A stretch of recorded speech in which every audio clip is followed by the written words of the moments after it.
Hello friends, I'm Gabrielle and today we're going to be making scones. This is my favorite recipe to make in the morning or if I have less than 40 minutes to be somewhere and have something in my hand. So to this bowl I'm adding 2 cups of flour, half a cup of sugar, and the recipe will be posted in the description below. If you like this video, please give it a thumbs up and comment what you would like me to make next. This recipe was given to me by my friend, and I think that the direction of this channel is going to be really friend-to-friend recipes. That's how we've done it for centuries, and I think that's how we should continue sharing good food with one another. And now I'm adding 4 teaspoons of baking powder. Now we add half a teaspoon of salt.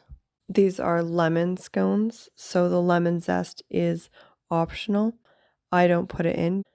But it will just make the lemon flavor more intense if that's something you like. And now I'm cubing up butter. It's important to cube up the butter while it's still very cold. Take it directly from the fridge and cube it up into smaller pieces so that it's more manageable for your pastry cutter. I really recommend grabbing just an affordable pastry cutter. I think mine is from the dollar store, because otherwise you risk warming up the butter with your hands if you're doing it with your hands, or not mixing it well enough with 2 knives or 2 forks like Grandma did. The pastry cutter is really the way to go. To my measuring cup, I added the milk and the lemon juice. And like I said before, I left out the lemon zest this time because I didn't have any lemons on hand. Now we're just going to mix up the dry ingredients with a pastry cutter.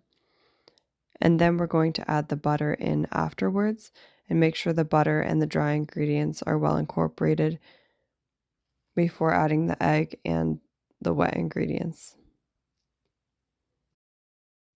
Please let me know if this voiceover is a good volume or easy to listen to. I promise it's better than whatever my children were saying in the background. I have a baby and 2 other little ones, and so they were all in the kitchen on the floor playing while I was trying to make them these scones. You might see their little hands pop into some of my videos in the future. And here, if you just pay attention to how I'm mixing, you'll see the consistency that you need. These videos are really for beginner bakers or intermediate bakers, home bakers that need that visual help. Maybe some of us haven't had the same opportunities to look over someone's shoulder and watch them bake. So I'd really love to just be that visual for you. And you can now watch me struggle with this knife and the pastry cutter. There's got to be a better way to do this. So if you've got any tips, let me know. If not, I'll just continue struggling. So it's been about an extra minute of kneading, cutting the dough. And now we're going to take it off one more time and plop it out onto a parchment paper. I promise you that it's less messy to just do it on the parchment paper than it is to try to do it on the counter. We're renting, so these counters are not ideal for baking anything or rolling anything out, so I always like to cover them with parchment paper. Now the next 5 minutes is just going to be me pressing and folding the dough. Now if you have really hot hands, definitely do it with a rolling pin and roll out your dough and fold it and roll it out and fold it. I have really, really cold hands all the time, so I can just do it with my hands. This pastry is built for me. If you're baking alongside me, you can either let the video play or skip ahead till I'm done my folds. I really love a thick pastry with lots of layers, so it's very important to do a lot of folds and presses and folds and presses, or rolling pin if you're rolling it out. And the more folds you do, the more layers is going to be in your pastry, making sure the butter doesn't get warmed up in your environment or in your hands.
Welcome back after 5 minutes of folding the dough.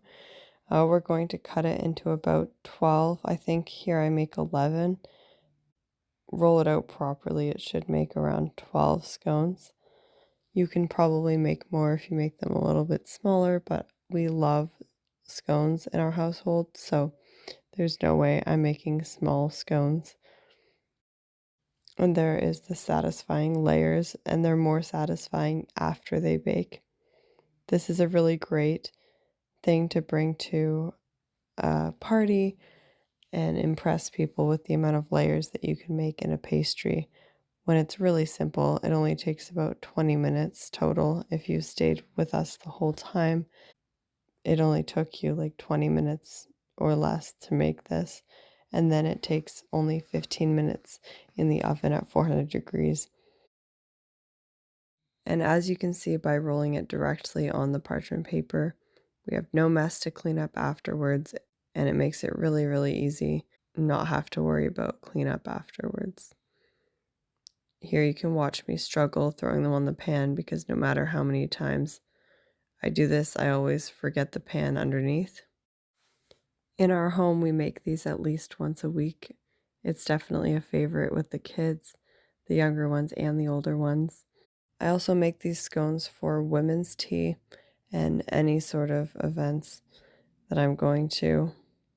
Now we pop them in the oven for between 12 and 15 minutes, depending on how hot your oven runs at 400 degrees.